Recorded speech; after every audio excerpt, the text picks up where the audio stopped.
Hey, thank you for having us in your home, letting us be the ones to wake you up smack dab in the middle of the week. I'm Lena DeFlorius. And I'm Sally McDonald. Let's get the latest on Hurricane Francine from our chief meteorologist, Mike. Are some areas starting to see the outer rain bands yet? We also have our meteorologist, Allison Gargaro, here as well for team weather coverage. Yeah, so we're going to focus on the effects in Louisiana, where it's going to be making landfall today, and then how it's going to affect you here locally today. So Hurricane Francine is not coming our way. In fact, it's moving off toward the northeast right now at about 10 miles per hour.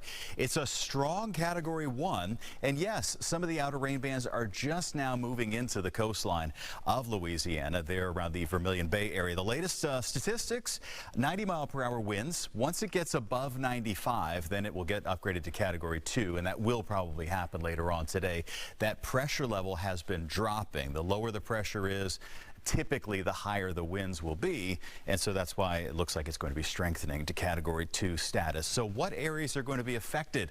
Well, during the late afternoon today, that's when we expect the landfall, and really anywhere here from the northern part of, this is like Vermilion Parish, Louisiana, Iberia Parish, and then down here to St. Mary Parish, around Morgan City, and then over around the Houma area. This whole area, Houma back over to New Orleans, is going to be getting that dirty side. So heavy rain, chance for storm surge, the whole nine over there, unfortunately. Here's a closer look at Lake Charles radar picking up on that eye off of the coastline. Our Shelby Rose is in an area that probably is not quite getting in on nasty weather yet, although Shelby in Lafayette does look like we're starting to see some light rain showers.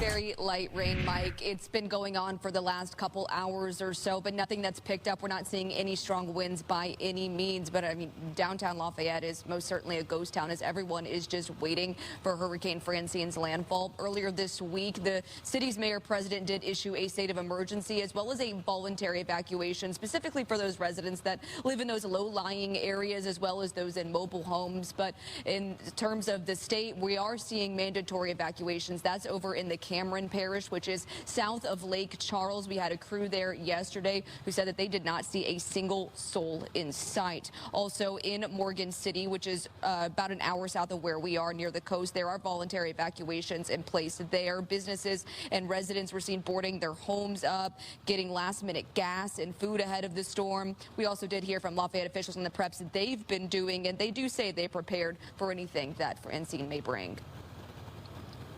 We are well equipped with a robust, nationally certified search and rescue team. We have high water vehicles, we have personal watercraft, we have shallow water boats, and we have swift water rescue capabilities. We have debris clearing capabilities as well, along with the fire department. We will be there to get you or your neighbors if something happens and it is at all possible to get you. Now, Sheriff Garber also said that they are going to have strict enforcement on road closures for any potential flooding that may happen once the hurricane makes landfall. We also do know that there are several shelters open throughout the city for anyone who may need to utilize that. Allison? And hope that you'll be able to stay dry out there. We have been watching the radar and you're looking at light rain bands, but already the coast of Louisiana starting to see those heavy rain bands. But for us here in Southeast Texas, I will say overall impacts are going to be minimal inland. Now along the coast, that's going to be a different story. So let's take you out to our Galveston County impacts because that's going to be important. You live there. It's not the time to head out to the beach. Let me tell you that. We'll be getting to Denise, who's out along the coast in just a moment.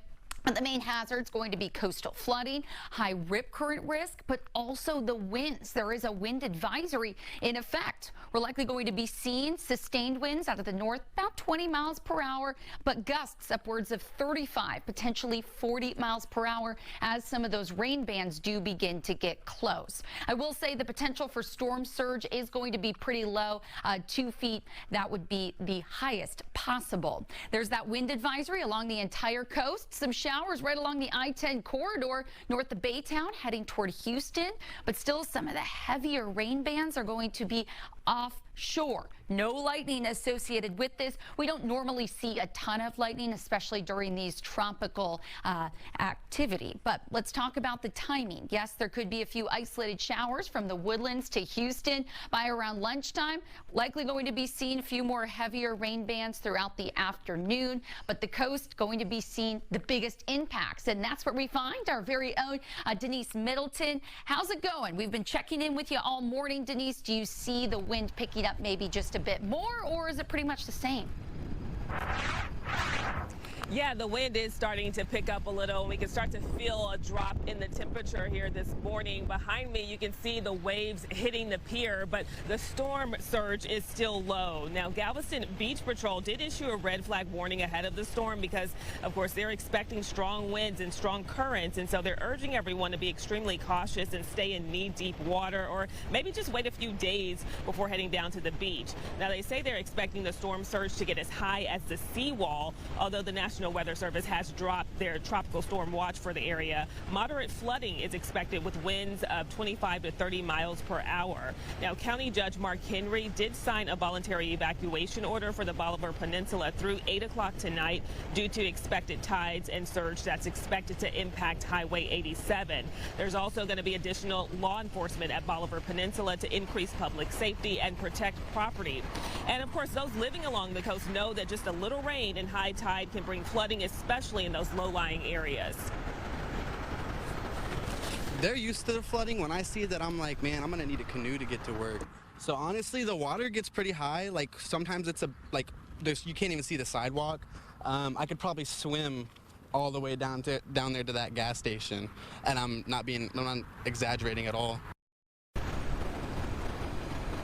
So again, everyone is urged to stay alert and, of course, don't drive through any barriers if you do come to any flooding. Reporting live from Galveston, Denise Middleton, Fox 26 News. All right, so Denise, thank you for kind of walking us through it and that live look. We can see the waves already coming in. Appreciate it.